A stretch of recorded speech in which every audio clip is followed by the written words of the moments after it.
Selamat pagi Indonesia. Anda menyaksikan seputar Bali terkini pukul 10 WITA bersama saya Santi Maharani. Belum optimalnya peran desa wisata di Bali sebagai sarana penunjang pariwisata. Menurut pengamat pariwisata dan seni Dewa Rai Budiasa, disebabkan masih tidak tepatnya penggunaan bantuan yang digelontorkan pemerintah dalam mendukung dan mengembangkan desa wisata. Pengamat pariwisata dan seni, Dewa Rai Budiasa menjelaskan, Pulau Bali dengan keunikan alam dan budayanya di seluruh wilayah merupakan daya tarik bagi wisatawan yang berkunjung. Seiring tingginya kunjungan wisatawan ke Bali, pemerintah berupaya mewujudkan keseimbangan kunjungan dan memaksimalkan potensi masing-masing kawasan. Pemerintah telah mengeluarkan program dan penetapan desa wisata masing-masing kabupaten di Bali, disertai dengan bantuan dalam upaya pengembangan program desa wisata. Namun hingga saat ini, desa wisata di Bali terkesan mandek dan mati suri. Hal ini menurut Dewa Rai Budiasa diakibatkan tidak tepatnya penggunaan bantuan pemerintah tersebut dalam mendukung desa wisata.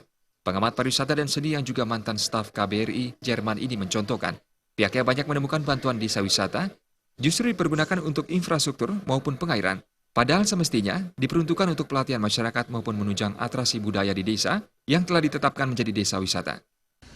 Apa yang dilakukan di Bali mengenai bantuan desa wisata itu lebih banyak kepada pembangunan infrastruktur yang sesungguhnya bukan bidangnya pariwisata.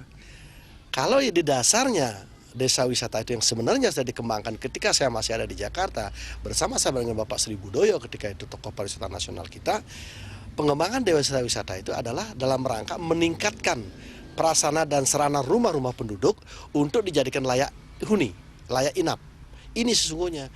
Tetapi yang terjadi di Bali, bantuan untuk desa wisata itu ternyata lebih banyak digunakan untuk infrastruktur yang sebetulnya itu adalah sektor-sektor lain seperti PU dan lain sebagainya. Jalan pengairan dibikin dengan alasan desa wisata. So, kita keliru. Yang semestinya dilakukan adalah menata kembali rumah-rumah penduduk, menjadikan rumah itu layak huni, layak tempat. Automatically dengan demikian, maka SDM di desa itu pun akan berkembang. Karena selain memberikan fasilitas perbaikan terhadap rumah-rumah penduduk, kita juga harus memberikan peningkatan SDM-nya melalui sertifikasi apakah itu pemandu wisatanya, apakah itu tenaga restorannya, dan atraksi-atraksi budaya lainnya. Seperti diketahui, pemerintah Provinsi Bali dan Kabupaten Kota telah menetapkan beberapa desa sebagai desa wisata. Namun dalam pelaksanaannya, hampir sebagian besar desa wisata tersebut tidak berkembang bahkan terkesan mati suri. Sufiyatna dan Sutardana, Bali TV.